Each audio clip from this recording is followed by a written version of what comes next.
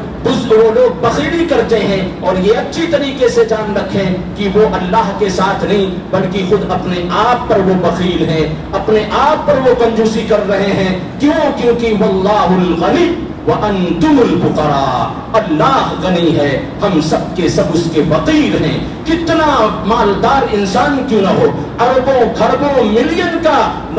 ڈالروں کا وہ حیثیت کیوں نہ رکھتا ہو، لیکن اس کے باوجود بھی وہ رب کا محتاج ہے، رب کے سامنے وہ فقیر ہے، عاجز ہے، کمزور ہے۔ واللہ الغنی وانتم الفقراء، یہ عقیدہ بھی ایسے لوگوں کے لیے ہے جنہیں اللہ تبارک و تعالیٰ نے مال و دولت سے نواز رکھا ہے، وہ ہمیشہ یہ سمجھیں کہ ہم تو فقیر ہیں، محتاج ہیں، غنی اور مالدار صرف اللہ ہے۔ پھر آگے اللہ نے کہا وَإِن تَتَوَلَّوْا يَسْتَبْدِلْ قَوْمًا غَيْرَكُمْ ثُمَّ لَا يَكُونُوا أَمْثَالُكُمْ، کہ اللہ کہتا ہے کہ اگر تم باز نہیں آؤ گے، زکوٰۃ کی ادائیگی نہیں کرو گے، تو تمہیں اس دنیا سے مٹا کر کے ایسی قوم لاؤں گا جو تمہارے جیسے نہیں ہوں گے، یعنی وہ ہمارے فرما بردار بندے ہوں گے۔ اور پھر اللہ تبارک و تعالیٰ نے سورہ قلم کے اندر بیان فرمایا کہ تمہارے مال و دولت کو بھی، تجارت کو، کھیتی باڑی کو اللہ تبارک و تعالیٰ زکوٰۃ نہ دینے کی وجہ سے تباہ و برباد کر سکتا ہے۔ بہترین واقعہ سورہ قلم کے اندر اللہ تبارک و تعالیٰ نے بیان کیا، ایک بڑا اچھا اور نیک انسان تھا، جب اس کے باغات سے پھل آتے تو وہ غریبوں میں، مساکین میں تقسیم کیا کرتا تھا، اس کی موت ہو جاتی ہے، پھر اس کے بچے اکٹھے ہو کر کے مشورہ کرتے ہیں کہ ابو جان اس دنیا سے جا چکے ہیں، ہم آپ تمام کے تمام بھائی مل کر کے مشورہ کرتے ہیں کہ اب جو باغیچے سے پھل آئے گا اس کو ہم ذخیرہ کر لیں گے، اکٹھا کریں گے۔ ہمارے اور آپ کے سب کے ابو بیوقوف تھے، وہ باغات کے تمام پھلوں کو تقسیم کر دیا کرتے تھے۔ ان لوگوں نے پلان بنایا کہ ہم رات کی تاریکی میں جب پھل پک جائے گا تو چلیں گے اور پھلوں کو توڑ کر کے گھر لے آئیں گے، تاکہ اس رات کی تاریکی میں فقراء اور مساکین باغ تک نہ پہنچ سکے کہ وہ اپنا حصہ ہم سے طلب کرے۔ ہوا ایسے ہی، رات کی تاریکی میں دبے پاؤں وہ لوگ اپنے باغ کی طرف چل پڑتے ہیں، اور جب باغ کے پاس پہنچتے ہیں تو دیکھتے ہیں کہ باغ تو ہی نہیں، جل کر کے خاک ہو چکا ہے۔ لوگوں میں تبدد پیدا ہوا، شک و شبہ پیدا ہوا۔ ان میں سے بعض نے کہا کہ لگتا ہے کہ ہم لوگ راستہ بھول چکے ہیں، لیکن ان میں سے ایک نے کہا کہ نہیں، راستہ نہیں بھولے ہیں، لگتا ہے اللہ کا عذاب آ چکا ہے۔ پھر وہ تمام کے تمام لوگ بیک زبان یہ کہا قالوا یا ویلنا انا کنا طاغین، کہ ہم لوگوں نے تو اللہ کے لیے سرکشی کی ہے، اللہ کے لیے ہم نے گناہ کیا ہے جس کا بدلہ ہمیں ملا ہے۔ اور پھر اس پورے واقعے کو بیان کرنے کے بعد اللہ تبارک و تعالیٰ نے بڑے ہی اختصار کے ساتھ یہ بیان کر دیا، واضح کر دیا، جو ہمارے اور آپ کے لیے عبرت کا اور عمل کا ذریعہ اور سبب ہو سکتا ہے۔ اللہ نے اس واقعے کے تذکرے کے بعد کہا کذالک العذاب وَلَعَذَابُ الْآخِرَةِ أَكْبَرُ لَوْ كَانُوا يَعْلَمُونَ، یہ اسی طریقے کا عذاب میرا ہوتا ہے۔ وَلَعَذَابُ الْآخِرَةِ أَكْبَرُ، اور آخرت کے دن اس سے کہیں بڑا عذاب ہے اگر تم جان سکو، یعنی دنیا کے اندر اس طریقے سے اللہ عذاب بھیجتا ہے، اور آخرت کے اندر اس سے بڑا عذاب ہے۔ وہ عذاب کس طریقے سے ہوگا وہ بھی قرآن میں اللہ تبارک و تعالیٰ نے بیان فرمایا وَالَّذِينَ يَكْنِزُونَ الذَّهَبَ وَالْفِضَّةَ وَلَا يُنْفِقُونَهَا فِي سَبِيلِ اللَّهِ فَبَشِّرْهُم بِعَذَابٍ أَلِيمٍ يَوْمَ يُحْمَى عَلَيْهَا فِي نَارِ جَهَنَّمَ فَتُكْوَى بِهَا جِبَاهُهُمْ وَجُنُوبُهُمْ وَظُهُورُهُمْ هَذَا مَا كَنَزْتُمْ لِأَنفُسِكُمْ فَذُوقُوا مَا كُنتُمْ تَكْنِزُونَ۔ اللہ فرمائے گا ایسے لوگوں کے تعلق سے جو ذخیرہ کر کے اس دنیا میں جاتے ہیں، صدقات و خیرات نہیں کرتے ہیں، اللہ ان کے مالوں کو تختی کی شکل دے کر کے آگ، جہنم کی آگ میں تپائے گا، پھر اس کے ذریعہ سے ان کی پیشانی کو داغے گا، ان کی پیٹھ کو داغے گا، ان کے بازوؤں کو داغے گا۔ ھذا ما کنزتم لانفسکم، اور اللہ کہے گا یہ تمہارا وہ مال ہے جس کو تو نے سیت سیت کر کے رکھا تھا، آج اس کا مزہ چکھو۔ اور اسی طریقے سے اللہ کے نبی صلی اللہ علیہ وسلم نے بھی بیان فرمایا ہے کہ ایسے لوگوں کے مال کو جو زکوٰۃ نہیں دیا کرتے ہیں، قیامت کے دن گنجا سانپ انہیں بنا دیا جائے گا، ان کا پورا کا پورا مال گنجے سانپ کی شکل میں ان کے پاس آئے گا، اور اللہ تبارک و تعالیٰ اس زہریلی سانپ کو ان کے گلے کا توق بنا دے گا، ان کے گلے میں لٹکا دے گا۔ زبیبتان، وہ سانپ ان کے بانجوں کو پکڑ کر کے، یعنی یہ بانج اور دوسری طرف کا بانج پکڑ کر کے وہ سانپ چبائے گا اور کاٹے گا، اس کے درد سے، اس کے زہر سے ہر وہ بندہ جو زکوٰۃ کی ادائیگی نہیں کرتا چیخے گا، چلائے گا اور کہے گا کہ یہ کیا ہو گیا ہے، تو وہ سانپ خود ہی جواب دے گا، انا مالک وانا کنزک، انا مالک انا کنزک۔ کیوں گھبراتے ہو، کیوں پریشان ہوتے ہو؟ میں تو تمہارا وہی مال ہوں، میں تو تمہارا وہی خزانہ ہوں جس کو تو دنیا کے اندر اللہ کے راستے میں خرچ کرنے سے روکتا تھا، سیت کر کے رکھتا تھا کہ ہم تاکہ اس کے ذریعے سے مالدار ہو جائیں۔ تو اس طریقے سے اللہ تبارک و تعالیٰ ایسے لوگوں کو عذاب دلوائے گا۔ اور اسی طریقے سے ایک اور حدیث، احنف بن قیس رضی اللہ تعالیٰ عنہ کہتے ہیں کہ میں قریش کے چند لوگوں کے ساتھ بیٹھا ہوا تھا، اتنے میں ابو ذر رضی اللہ تعالیٰ عنہ آتے ہیں اور آ کر کے وہ بیان کرتے ہیں، ایسے لوگوں کو خوشخبری سنا دو جو زکوٰۃ کی ادائیگی نہیں کرتے، اس دن اللہ تبارک و تعالیٰ ان کے مال کو جہنم کی آگ میں تپا کر کے ان کے گلے پر رکھے گا، اور پھر وہ اس کے ذریعہ سے ان کی پیشانی کو پھاڑتے ہوئے وہ چیز نکل جائے گی جس کو یہاں اس کے مال کو رکھا جائے گا، یعنی گدی پہ وہ رکھا جائے گا، گدی سے ہوتے ہوئے پیشانی کو ہو کر کے نکلے گا، اور پھر ان کے پیٹھ پر رکھا جائے گا، اور پیٹھ کو چیرتے پھیرتے پھاڑتے ہوئے وہ آگے کی طرف نکلے گا۔ تو ابو ذر رضی اللہ تعالی عنہ یہ بیان کرنے کے بعد پیٹھ پھیر لیتے ہیں، پھر احنف بن قیس ان کو مخاطب کرتے ہیں، کہتے ہیں کہ تو نے کیا بیان کیا؟ وہ کہتے ہیں کہ میں نے وہی کچھ بیان کیا جو رسول اللہ صلی اللہ علیہ وسلم نے بیان کیا ہے۔ اس لیے عزیزوں اور دوستوں، زکوٰۃ کی اہمیت اور فضیلت کو اور اس کے انجام کو سمجھو، اور اگر زکوٰۃ دینے کے قابل ہو تو زکوٰۃ کی ادائیگی کرو۔ اللہ تبارک و تعالی ہم تمام کو زکوٰۃ دینے کی توفیق عطا فرمائے۔ وصلی اللہ تعالی نبینا محمد۔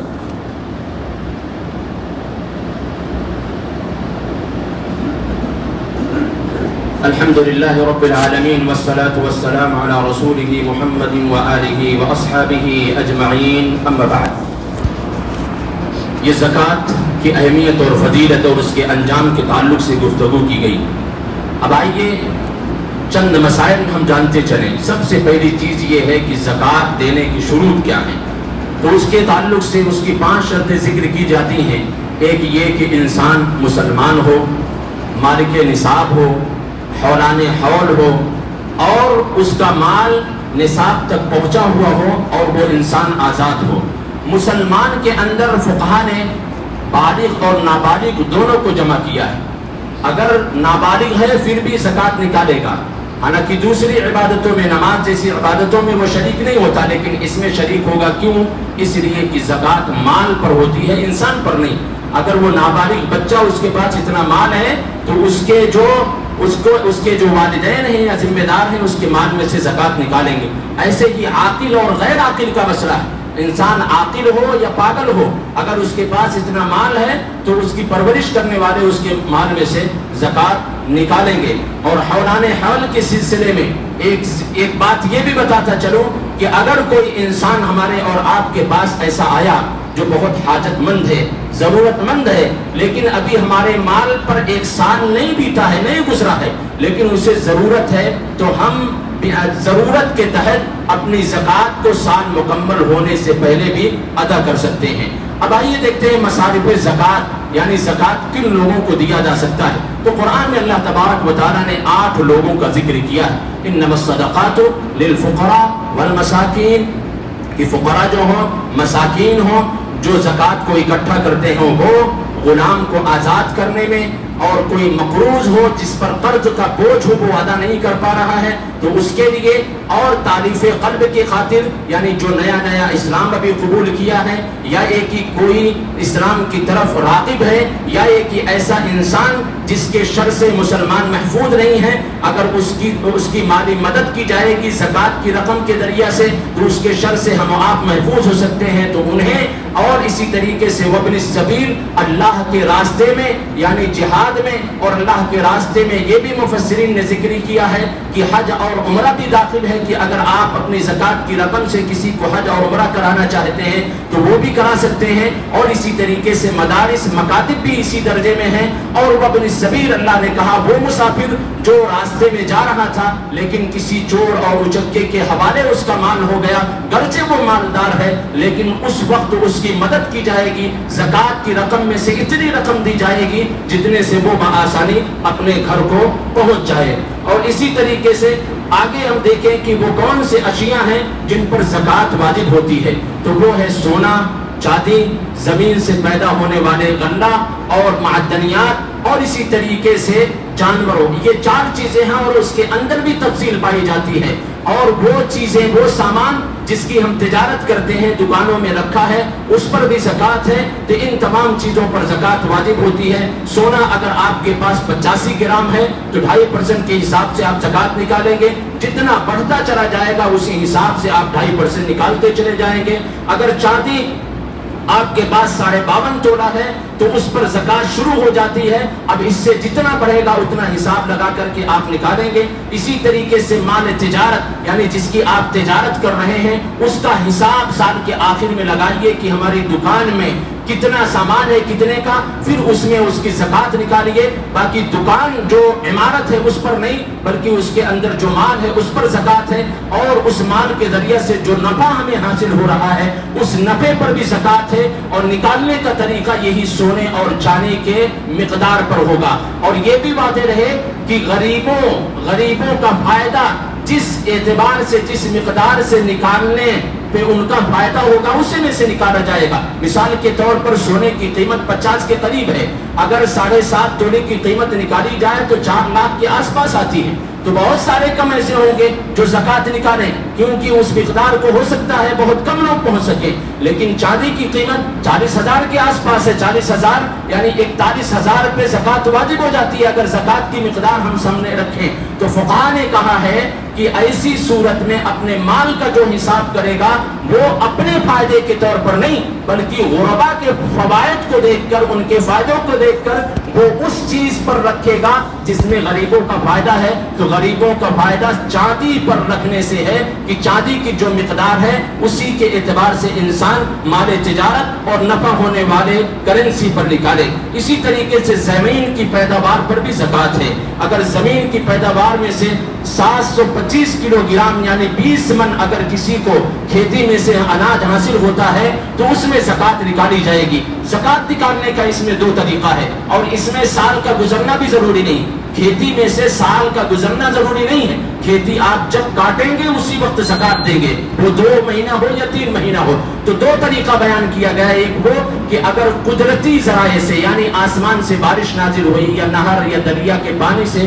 اس کی سینچائی ہم نے کی ہے تو ایسی صورت میں عشر یعنی 10واں حصہ نکالیں گے، اور اگر ہم نے مشین کے ذریعے سے اس کی سینچائی کی ہے، کھیتی کی ہے، تو ایسی صورت میں ہم 20واں حصہ نکالیں گے۔ اور جانوروں میں بھی زکوٰۃ ہے، جانور میں بکری ہے، اونٹ ہے، گائے ہے، ان کی بھی ایک مقدار ہے، اس مقدار کو اگر پہنچ جائیں تو اس میں زکوٰۃ نکالی جاتی ہے۔ اور کچھ لوگ ایسے ہیں جو زکوٰۃ کے مستحق نہیں ہوتے، ان میں سے سب سے پہلا جو ذکر آتا ہے وہ آل رسول ہیں، محمد رسول اللہ صلی اللہ علیہ وسلم کے آل اور اہل و عیال جتنے ہیں ان پر زکوٰۃ نہیں ہے، ان کو زکوٰۃ کی رقم نہیں دی جا سکتی ہے۔ ایسے ہی کافروں کو زکوٰۃ نہیں دی جا سکتی ہے الا یہ کہ اس کے شر سے محفوظ ہونے کی امید ہو یا یہ کہ اسلام میں داخل ہونے کی امید ہو، اس کے علاوہ ہم کافر کو زکوٰۃ کے مال میں سے مدد نہیں کر سکتے ہیں۔ اور اسی طریقے سے والدین ہیں، اپنے بچے ہیں، بیوی ہیں، اور وہ ایسے تمام لوگ ہیں جو ہماری کفالت میں زندگی گزار رہے ہیں،